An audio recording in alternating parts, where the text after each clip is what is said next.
We are God's creation, each of us crafted for a purpose. We begin our journey as dreamers in a world filled with possibilities. Nothing seems impossible. Along the way, we begin to settle and dreams are replaced with details. Routine takes over. We find ourselves listening to the thoughts of limitations, and our purpose and desires are lost into the static of our lives. And still, in our deepest places, we feel a push towards something more, a sense that we were made for something greater. It's time to co-author your life with God. Let's discover what was lost, restore what was diminished, and live out our purpose. This is our dream year. It's good to be with you today, and we are honored that you are here with us today. We are in a series called Dream Year, and I need you to do me a favor. We're glad you're here, but we're also joined today by our church campus that's meeting in Brandon right now. Would you say hi to your church family, everybody? Yeah, love you guys. We're so glad you're with us today. If you've missed any of the series, let me kind of catch you up on where we've been, because this really matters. This series, we've been talking about our dreams, because how you dream shapes how you pray, and how you pray ultimately determines who you become. It's like the transcript of our prayer life ultimately becomes the script of our life. And if how we dream shapes how we pray, then we need to dream big dreams. If you're here and you've let some dreams die, like, we want to see life breathe back into those and to see you risk and chase after the dreams that God's placed in your heart. So we've been in this series, and today I'm so glad you're here for so many reasons. We got an awesome guest speaker that I'll introduce you to in just a moment. But I want to ask you to do me one favor first. When you came in today, you got a worship guide. And on the back of that, there's an interesting piece of information. I want you to look at that, and I need you to pull out your cell phone. Here's why. Every week this month during the series, we're asking the people of our church to check in on Facebook that you're here. And here's the reason. When you check in this month, every time a person checks in, we're giving a day of education to a child in need around the world. So it's an easy way to check in and do good. So we want to invite you to do that. And as you check in and do good, it's an opportunity for you to share what God's doing in your life. Maybe it was a song lyric that just meant something to you, or today you're going to take a lot of notes, and there's going to be a lot of little tweetable kinds of quotes. Do us a favor and post that, because you never know. It'll do good for someone else, and it may be the tool that God uses to bring someone to check out our church. And as you tweet about it, let me give you two things you need to know. The first one is this. You can send your friends to access.tv/dreamyear. We got all the information about the series there, and you can use hashtag Dream Year to see as you and other people are risking and stepping out and trusting God in this way. So it's an awesome opportunity for you to do that, okay? Now today, I have an awesome opportunity to introduce you to one of my best friends in the world, a guy named John Eric Mosler. And I met John Eric several years ago. When he was introduced to me, he was introduced to me as this guru who's done a lot of amazing things. He's worked with NASA and Disney and Pixar and Google. And I'm like, who hasn't? What's the big deal about that? You understand, you're smart.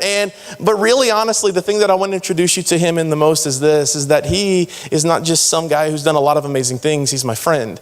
And one of the things you need to know about me is this, is that I value this space here on the stage. I value this platform so much. And I'll never bring a speaker to you who I don't fully love, fully trust, and fully believe in. And this is one of those guys that I fully love, fully trust, and fully believe in. He's walked with me some of the most difficult times in my life. I've had the opportunity to be his friend through some difficult days as well. And one of the things you need to get is this, is that at church, sometimes I feel like you could feel like it's just a big commercial.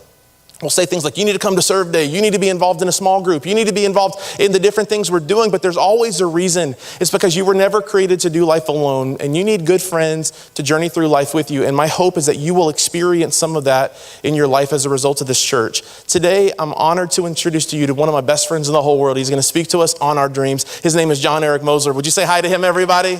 Yeah.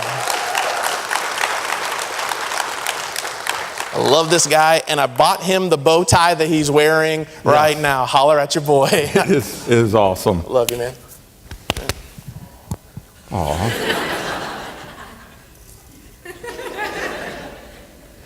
So I've been having some weird dreams lately.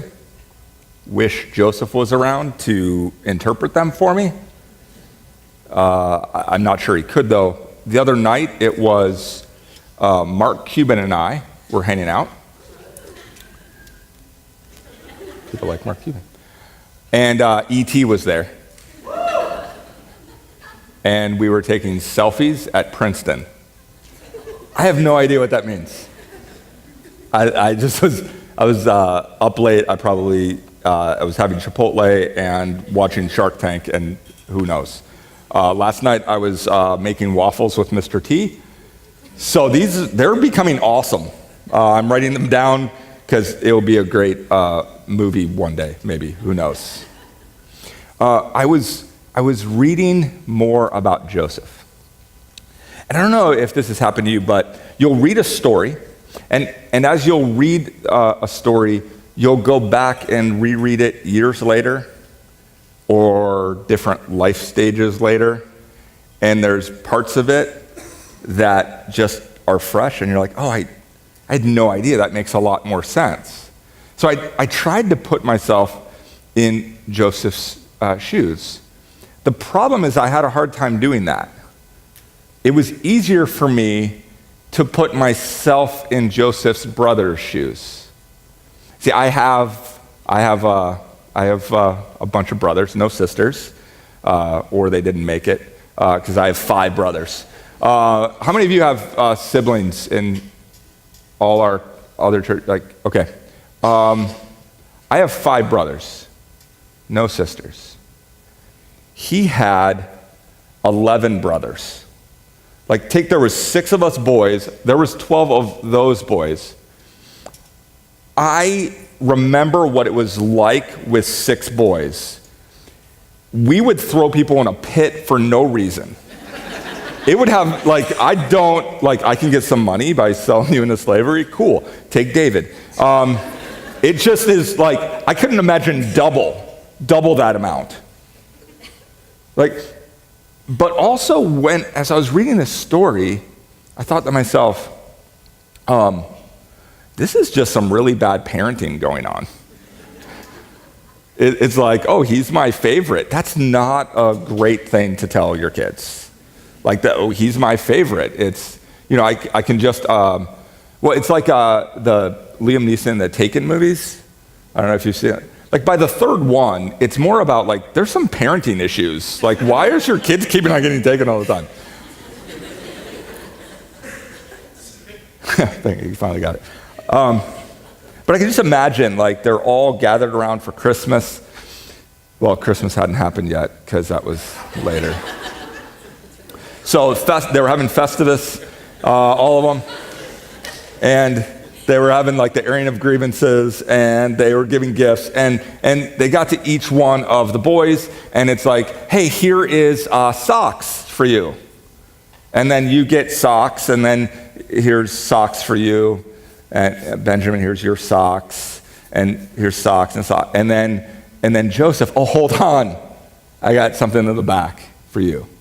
Hold on, everybody. You're going to love this. And then he goes out, and I just imagine it's, the other ones aren't even wrapped. But this one is in this, and it's look at this awesome coat of many colors.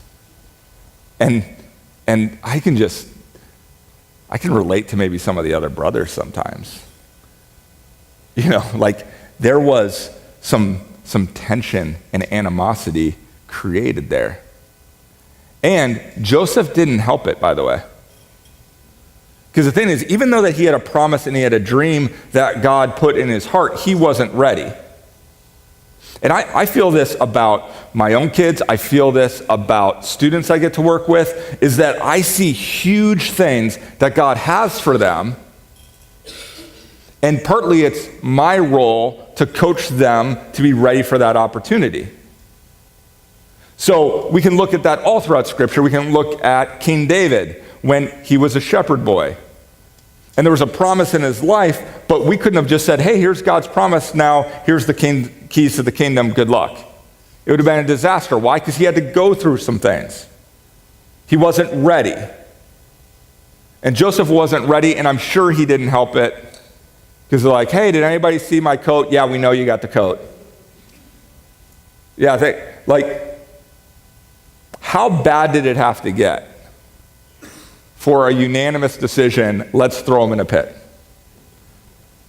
I know, my kids, they'll fight or whatever, but it's unanimous. See, I would fight with my brothers. but you don't fight one of my brothers without fighting me. There's a big difference there. Like, we're going to fight, and we're going to say all sorts of stuff about each other to each other. But you want to say something about them? Now you're fighting all of us. Not in that case. Like, in fact, it wasn't like, let's just kill him.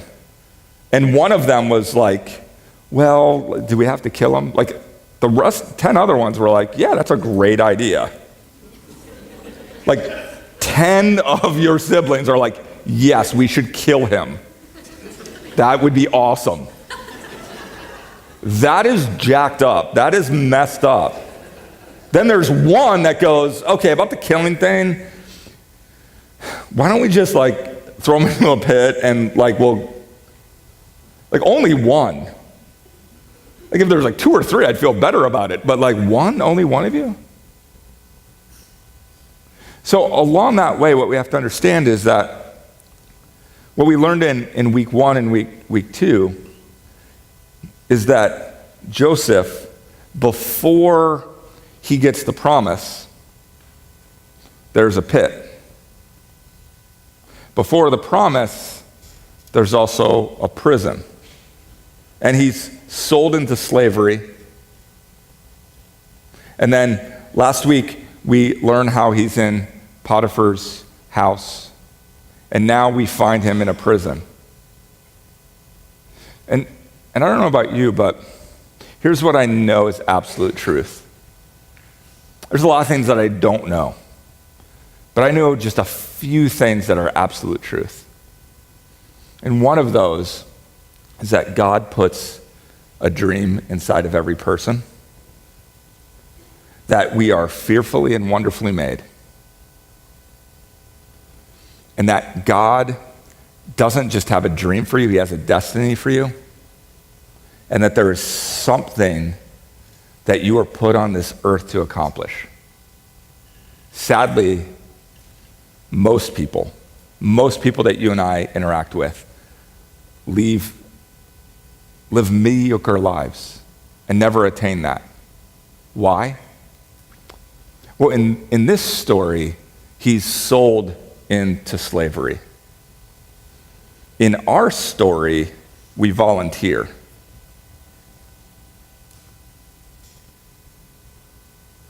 We say, you know what? Yes, I'll go in debt. I'll go into lots of debt because I want this dream, and that's not a dream. That was a nightmare. And what happens is Joseph is thrown into prison. No fault of his own, possibly. But the worst prisons in the world are the prisons that we build for ourselves. And so it's easy in these stories for us to, talk about prisons and what that would have maybe been like for him. But what happens when our dream dies? Because though each and every one of you, at one point, you had a dream. Now, you might not remember it, because it might have been a while ago. But somewhere along the way, something happened.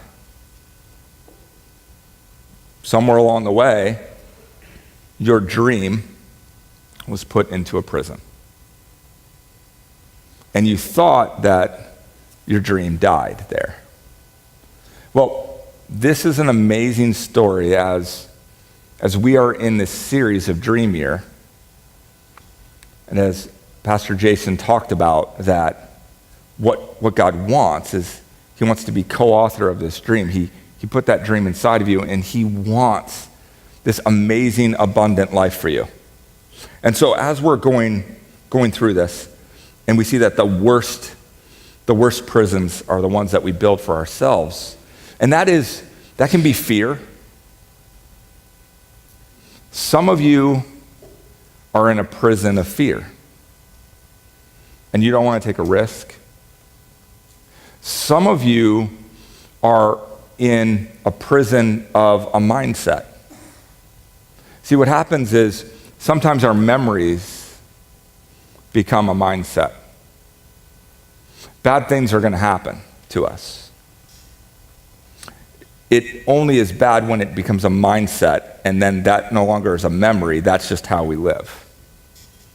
I was in 3rd grade, and I always had trouble learning because I see the words backwards and they get all jumbled up, and I remember them talking about how I had disabilities, and then I thought, oh, I'm sick, but my brain is sick.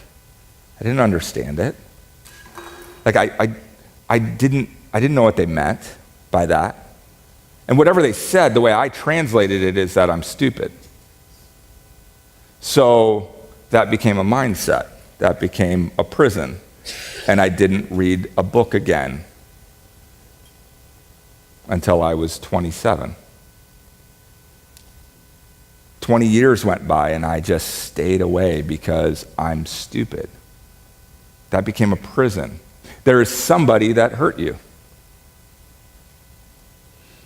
The problem is we cannot judge a perfect God by what an imperfect person did to us.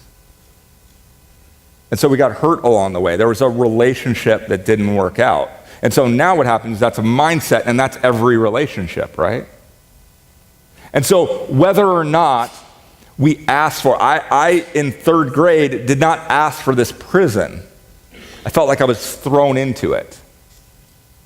But sometimes we build the prisons ourselves, don't we?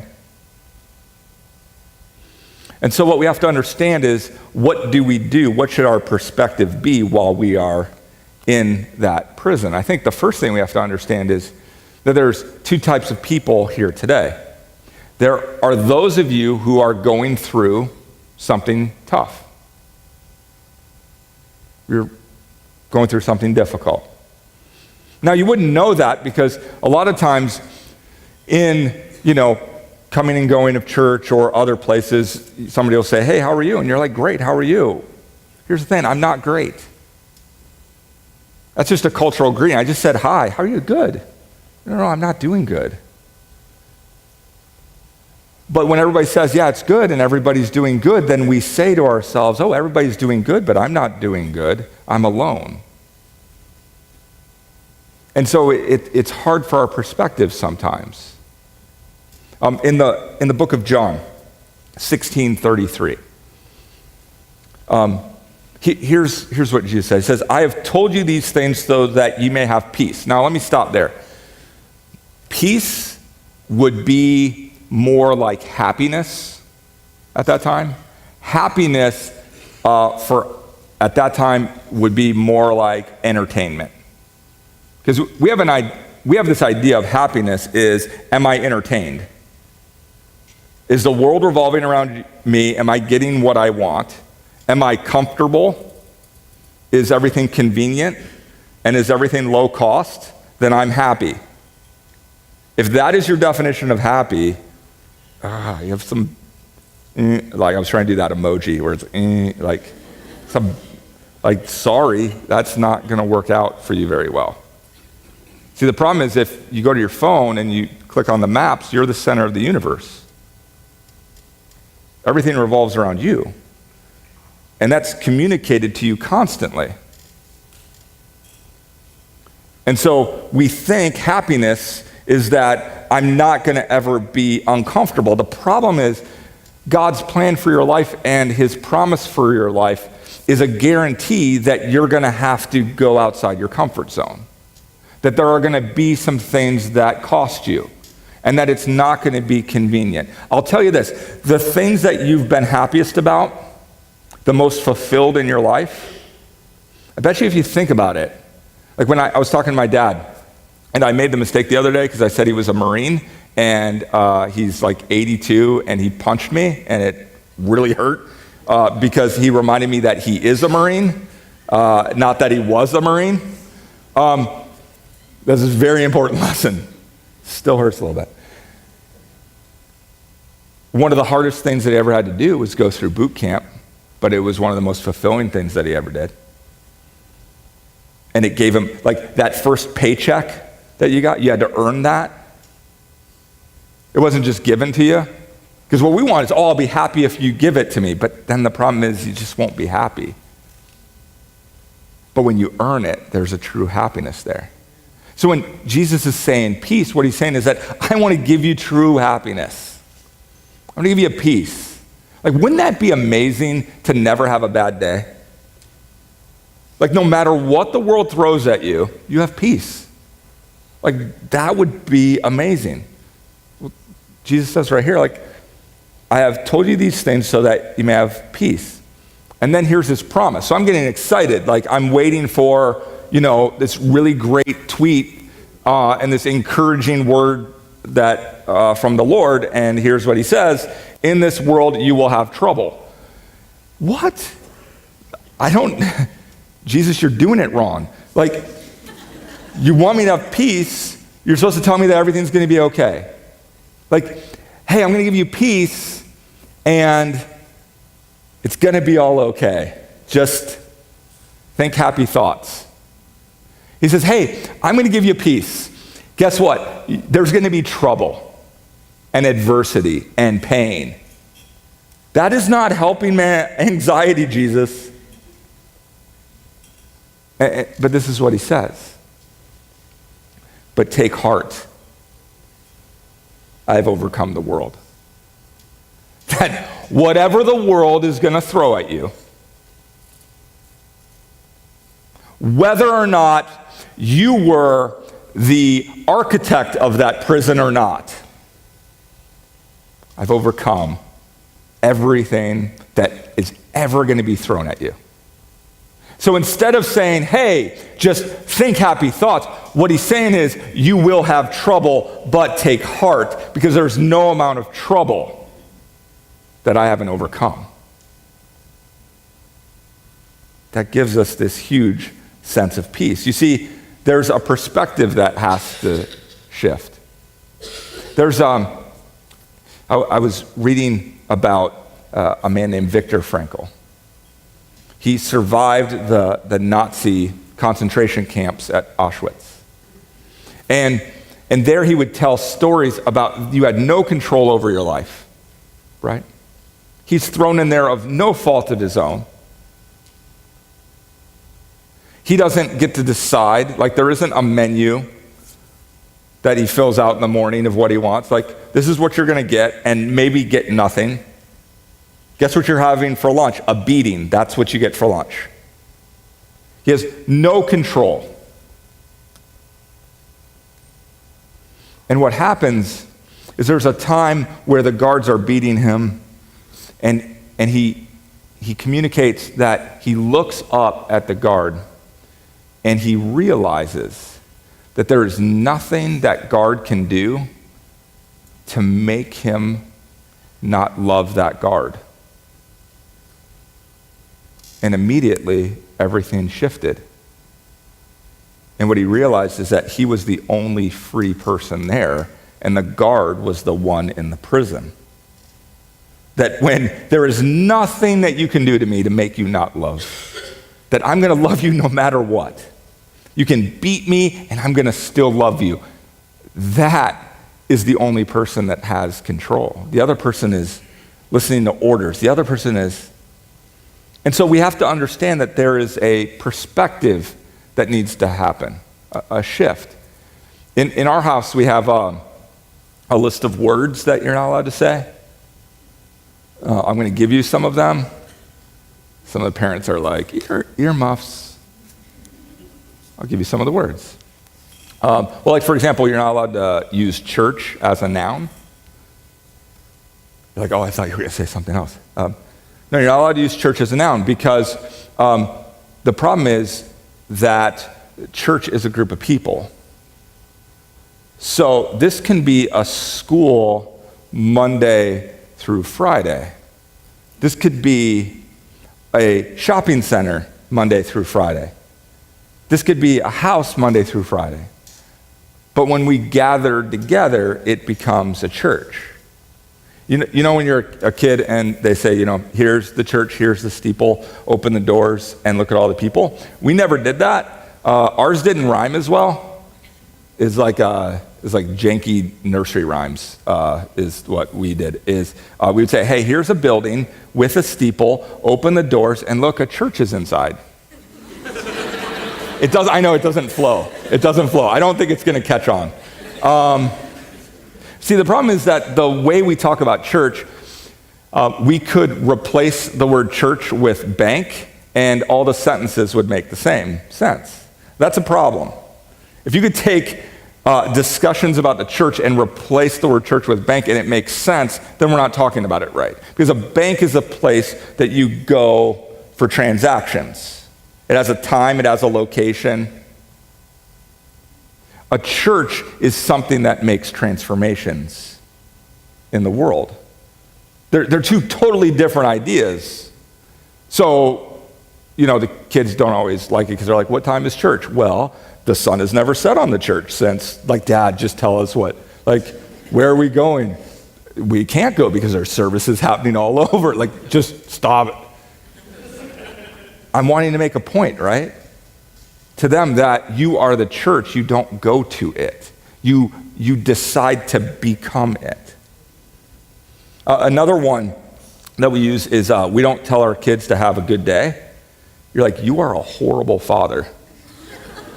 You don't tell your kids to have a good day? No, I don't tell my kids to have a good day. I feel like if I tell my kids to have a good day or I tell you to have a good day, what I'm just saying is that life is chance. Good luck with it. Let me send you off to school. Have a good day. I hope you don't get beat up or I hope there's not a surprise quiz. I hope on the way home you don't get eaten by an alligator or anything. Life is random. Good luck with that. See you when you get home, buddy. Have a good day. What we tell our kids is we hope the day has a good you. Because I have no idea what's out those doors. But I know that you can decide the attitude that you're going to have to that. That if there is a room of gossip, most people are thermometers. They rise and fall with the temperature of the room. If there's negativity, we get negative, right? That's not the people I want in my life. That's not who I want to raise. That's not who I want to be. I want to be a thermostat that there's a negative room. Let's change the temperature of this place. It's kind of the idea of salt and light, right? That we're supposed to actually affect the environment, not necessarily legislate it, not necessarily make rules about it, not necessarily judge it, but be the church inside of it and change it.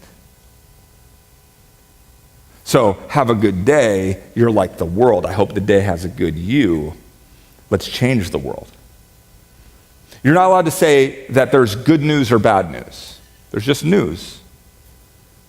Because we believe that when you say good news or bad news, you are declaring yourself God. That you know the plan for everything, and that you have eternal perspective, and now you are declaring the situation good or bad. I don't have to like a situation. I have to like what somebody's done. I don't have to like what I've done. But I can't declare it, because that's not my role.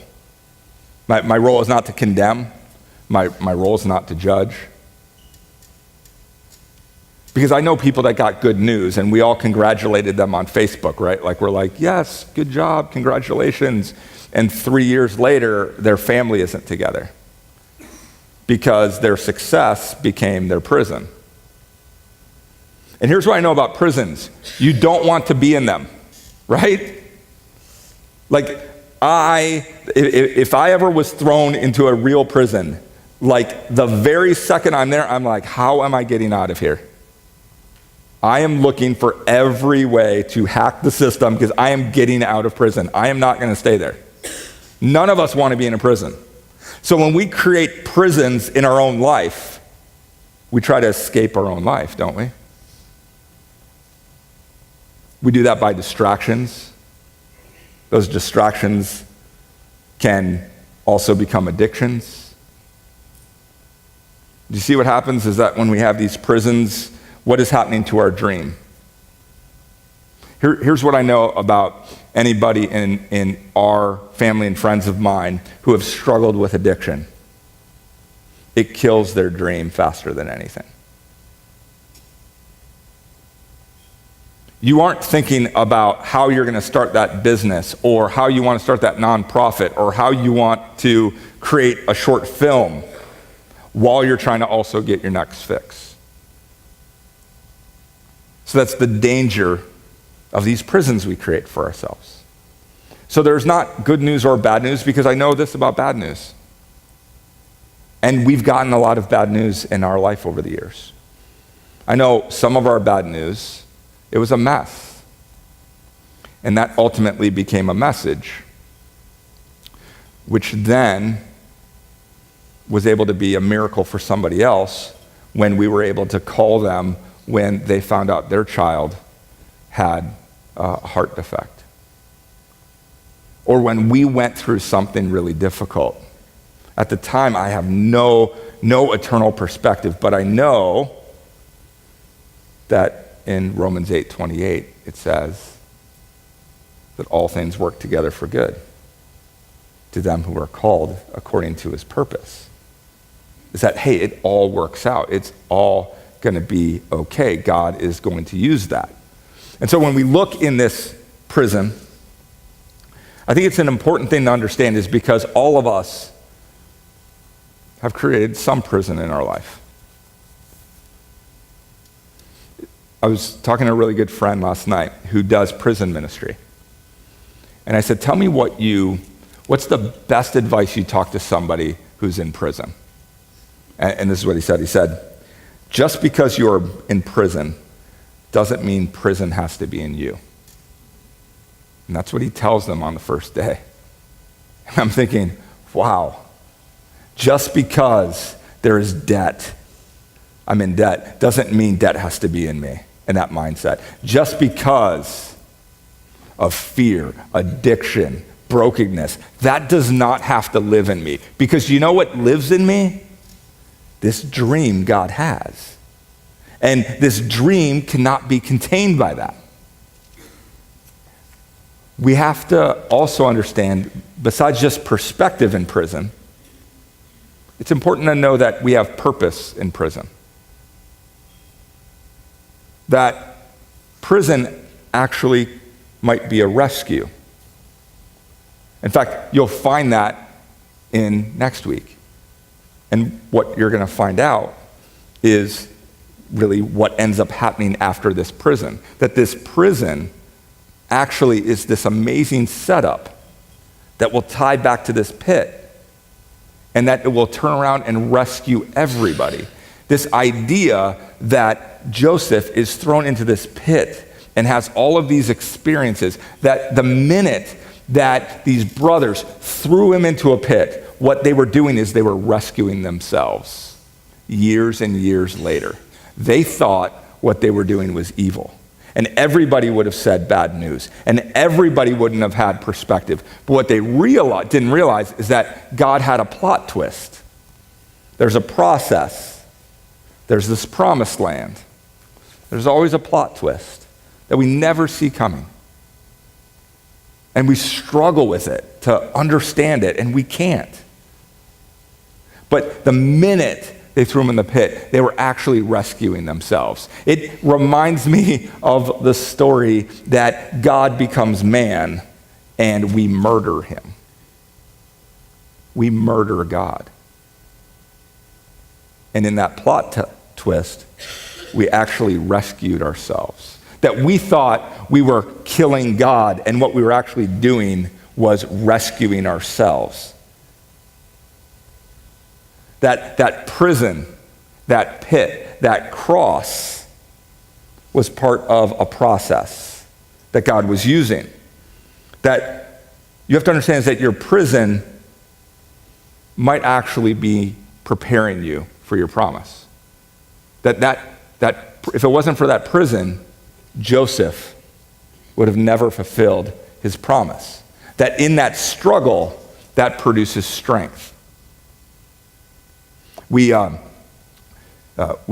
to go out to the coast sometimes, and so if you've ever gone out to like the Gulf of Mexico and especially around like turtle season, right? And you see all the baby turtles and you're walking on the beach, and I was wondering why all the lights, they have to put like red lights or yellow lights out there. And it's because what happens is when the baby sea turtles are born, they start going towards the moonlight, right? They start going out to the water. But if you have your porch lights on, when you wake up in the morning, you'll have dead baby sea turtles at your doorstep because they went in the wrong direction. It's important that we try to set the right direction. But the other thing that you'll see is that they just struggle. And you see them just going across the sand, trying to get to the ocean. And it's this beautiful feeling to just reach down and grab one and walk it over to the water and rescue it and put it in the water. And it's just like, oh, I saved a baby sea turtle. And then it drowns and goes to your feet. Because what the baby sea turtle needed was it needed the struggle across the sand to develop the strength and the muscles to be able to swim in its opportunity. And so some of us, we love people so much that we want to take their struggle away instead of loving people through the struggle. There's a big difference there. Is that your prison is actually just part of your process, and it's setting you up to be relatable, to be able to help others. But you have to get through. See, you're not going to be promoted until you fulfill your purpose in the prison. Your purpose isn't one day. Your purpose is today. That there's a purpose for you today. Some of you want that promotion and you just, for some reason, you just can't get it. You know why? Because the purpose was you were supposed to reach out to that person to that in that cubicle next to you that worked with you. And the minute you fulfill your purpose there, God's going to move you then to something else. And then you're going to be like, great, I was rescued. And then you're going to have more trouble because that's what Jesus promised. Like, that's where we shouldn't be surprised.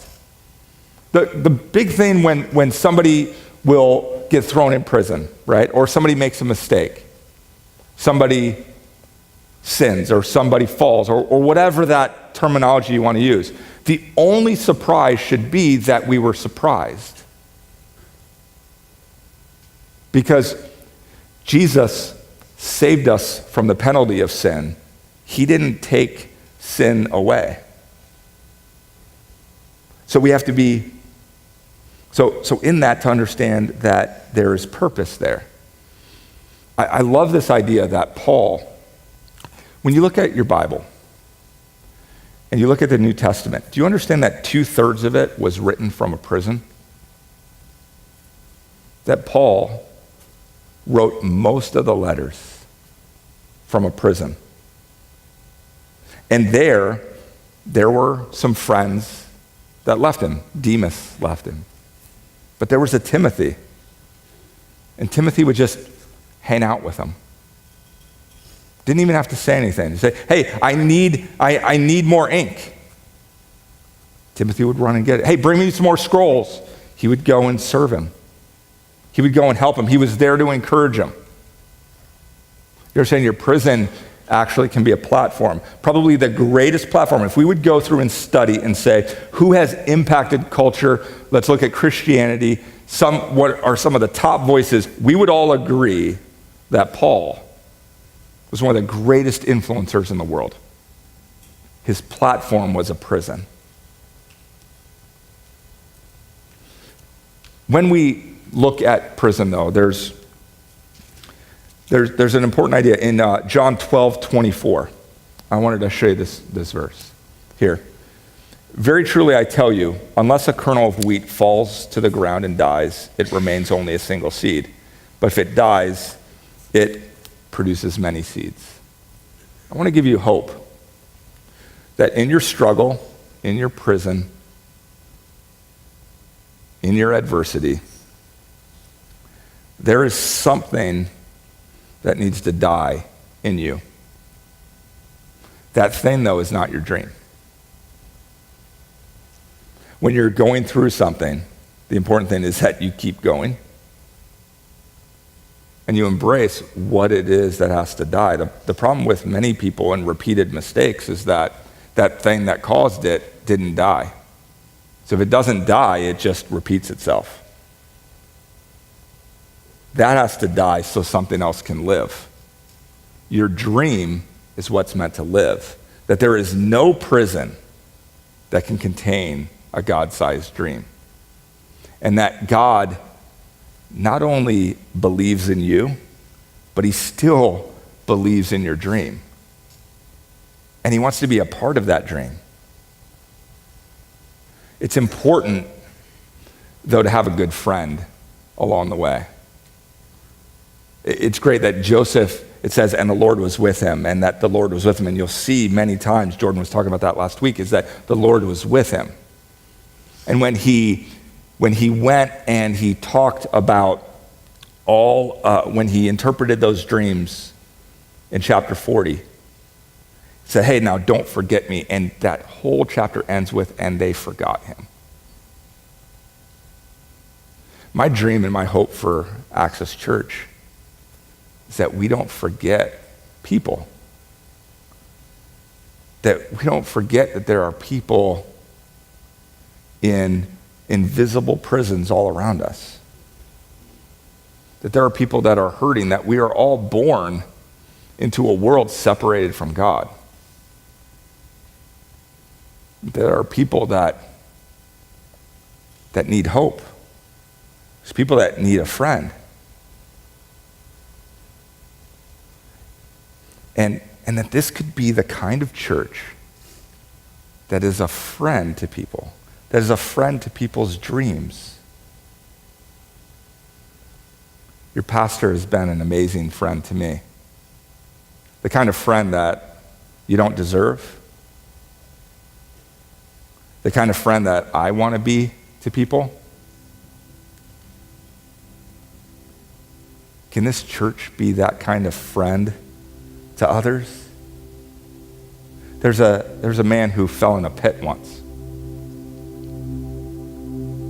And he fell deep inside of this pit. And he would yell and he would cry out, "Help me! I've fallen into a pit."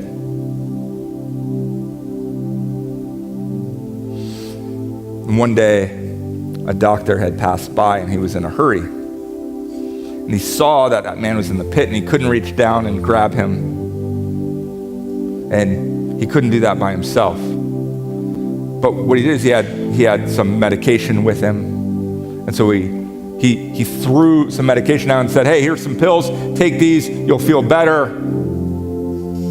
I'll send some help." And later, a pastor was walking by. And he heard the man cry out, "Help me!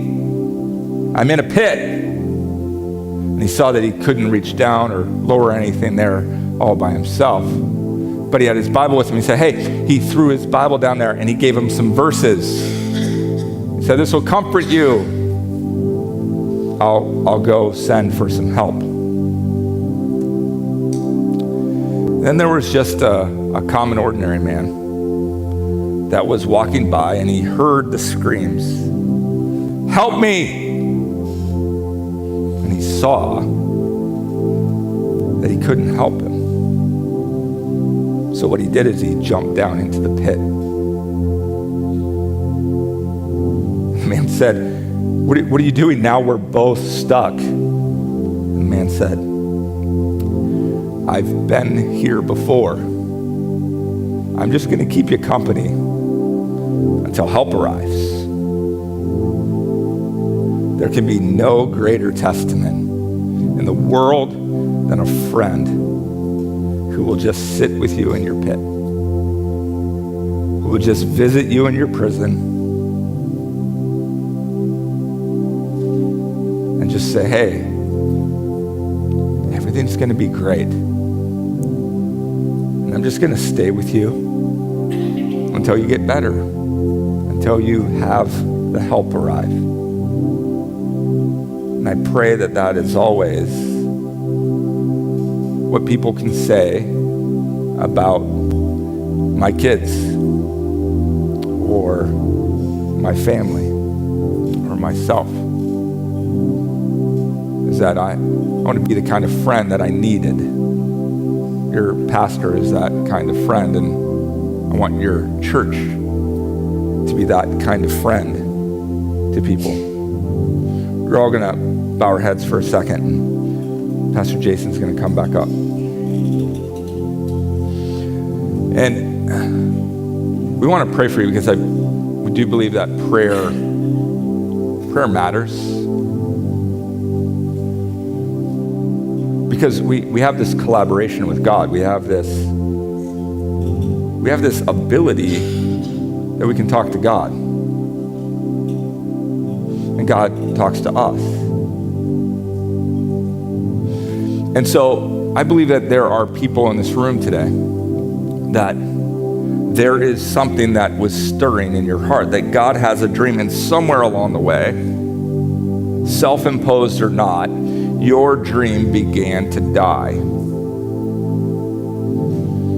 And so I want to pray. I want to pray that it's almost like a fresh rain will fall down and the prisons will melt away and it will water that dream that God planted in your heart. And so I'm just going to ask that if there's any of you that you want that prayer, that you want the prayer of the pastors and others in our church family to pray for you, that God will just send that fresh rain and melt away those walls and those bars, and then that dream will be watered and nurtured again. I just want you to raise your hand. All over. That's amazing. Here's what I know, that as many people that just raised their hand, if just you in this room, if that dream started to live again in your heart, what it would do for you, what it would do for your family, what it would do for this community, what it would do to change the entire world. So I want to pray for you, and then Pastor Jason is also gonna talk to you for a minute. Father, I thank you for grace and mercy. I thank you that as I am separated from you, that you rescued me, and that on my best day, I'm still a fallen man, and that I don't deserve the grace and the mercy you give me, and that's why it's grace and mercy. It's getting things that we don't deserve and not getting things that we do deserve. And I want to thank you for friends that come and will sit with you when you're in a pit. I want to pray that there are people that are hurting, that were thrown into a prison that they didn't deserve. And then there are many of us that are in a prison that we do deserve. But that is not our identity, because where a prison just gives you a number, you give us a name. And our identity is in you. So I want to pray that those walls begin to just fall down. And that whatever has to die inside of us so that dream can live, and that thing that you planted in our hearts, that it will grow and it will bear fruit. Because that is that when it produces fruit and it produces shade that helps with the feeding of the world and the suffering of the world. So we ask this not because of us, but because of you. We ask you to be our collaborator, our co-conspirators, and that you set us forth on this incredible adventure because our dreams were not meant to die. Our dreams are meant to change the world.